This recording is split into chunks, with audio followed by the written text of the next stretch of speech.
आप सभी श्रोताओं को नमस्कार। आइए सुनते हैं मुंशी प्रेमचंद की कहानी ठाकुर का कुआं। ये कहानी आप हृदय नारायण द्विवेदी के बनाए YouTube चैनल कथा कहानी पर सुन रहे हैं। जोखू ने लोटा मुंह से लगाया तो पानी में सख्त बदबू आई। गंगी से बोला, यह कैसा पानी है, हमारे बास के पिया नहीं जाता, गला सूखा जा रहा है और तू सड़ा पानी पिला देती है। गंगी प्रतिदिन शाम पानी भर लिया करती थी। कुआं दूर था, बार बार जाना मुश्किल था। कल वह पानी लाए तो उसमें बू बिल्कुल न थी। आज पानी में बदबू कैसी, लोटा नाक से लगाया तो सचमुच बदबू थी। जरूर कोई जानवर कुएं में गिरकर मर गया होगा, मगर दूसरा पानी आवे कहां से। ठाकुर के कुएं पर कौन चढ़ने देगा। दूर से लोग डांट बताएंगे, साहू का कुआं गांव के उस सिरे पर है, परंतु वहाँ भी कौन पानी भरने देगा। कोई तीसरा कुआं गांव में है नहीं। जोखू कई दिन से बीमार है। कुछ देर तक तो प्यास रोक के चुप पड़ा रहा, फिर बोला, अब तो मारे प्यास के रहा नहीं जाता, ला थोड़ा पानी नाक बंद करके पी लूं। गंगी ने पानी न दिया। खराब पानी से बीमारी बढ़ जाएगी इतना जानती थी, परंतु यह न जानती थी कि पानी को उबाल देने से उसकी खराबी जाती रहती है। बोल, यह पानी कैसे पियोगे, न जाने कौन जानवर मरा है, कुएं से मैं दूसरा पानी लाए देती हूँ। ये कहानी आप हृदय नारायण द्विवेदी के बनाए YouTube चैनल कथा कहानी पर सुन रहे हैं। जोखू ने आश्चर्य से उसकी ओर देखा। पानी कहाँ से लाएगी। ठाकुर और साहू के दो कुएं तो हैं, क्या एक लोटा पानी न भरने देंगे।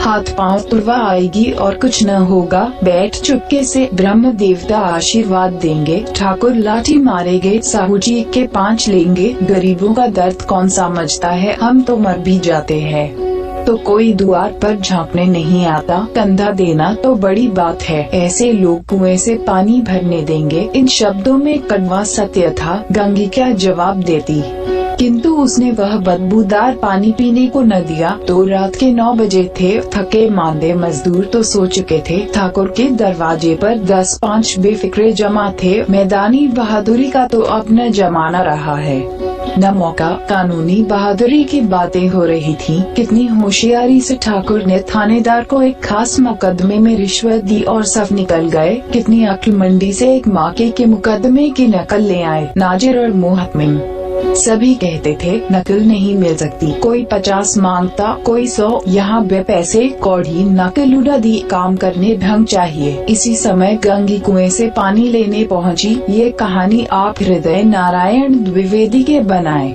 YouTube चैनल कथा कहानी पर सुन रहे हैं। कुप्पी की धुंधली रोशनी कुएं पर आ रही थी। गंगी जगत की आड़ में बैठी मौके का इंतजार करने लगी। इस कुएं का पानी सारा गांव पीता है, किसी के लिए रोका नहीं। सिर्फ ये बदनसीब नहीं भर सकते। गंगी का विद्रोह ही दिलरुबाजी पाबंदियों और मजबूरियों पर चोटें करने लगा। हम क्यों नीचे हैं और ये लोग क्यों ऊंचे हैं, इसलिए कि ये लोग गले में तागा डाल लेते हैं।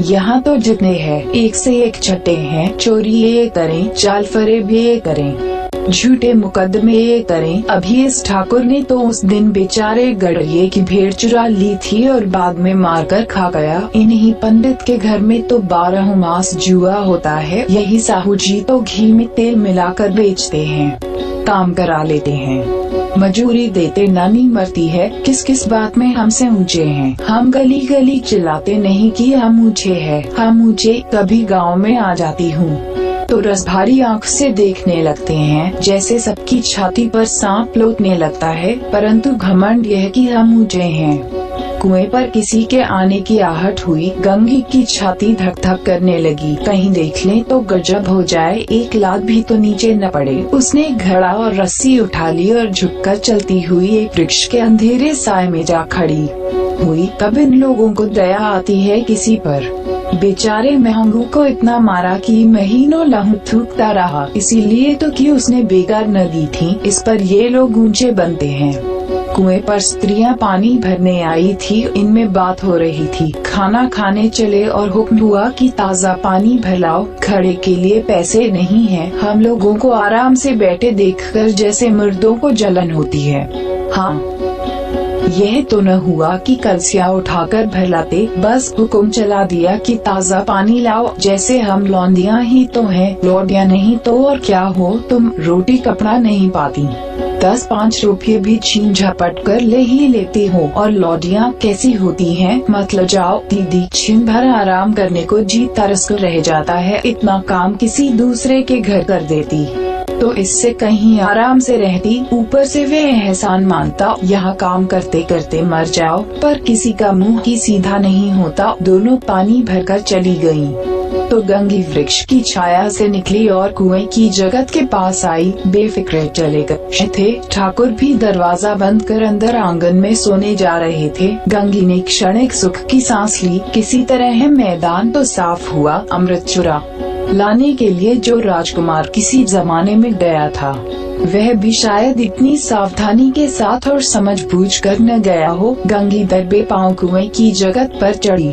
विजय का ऐसा अनुभव उसे पहले कभी न हुआ था। उसने रस्सी का फंदा घड़े में डाला, दाएं बाएं चौकन्नी दृष्टि से देखा, जैसे कोई सिपाही रात को शत्रु के किले में सुराख कर रहा हो। अगर इस समय वह पकड़ ली गई तो फिर उसके लिए माफी या रियायत की रत्ती भर उम्मीद नहीं। अंत में देवताओं को याद करके उसने कलेजा मजबूत किया और घड़ा कुएं में डाल दिया। ये कहानी आप हृदय नारायण द्विवेदी के बनाए YouTube चैनल कथा कहानी पर सुन रहे हैं। घड़े ने पानी में गोता लगाया, बहुत ही आहिस्ता, जरा भी आवाज न हुई। गंगी ने 2-4 हाथ जल्दी जल्दी मारे, घड़ा कुएं के मुंह तक आ पहुंचा। कोई बड़ा शजर पहलवान भी इतनी तेजी से न खींच सकता था। गंगी झुकी कि घड़े को पकड़कर जगत पर रखे कि एकाएक ठाकुर साहब का दरवाजा खुल गया। शेर का मुंह इससे अधिक भयानक न होगा। गंगी के हाथ से रस्सी छूट गई। रस्सी के साथ घड़ा धड़ाम से पानी में गिरा और कई क्षण तक पानी में हिलकोरे की आवाजें सुनाई देती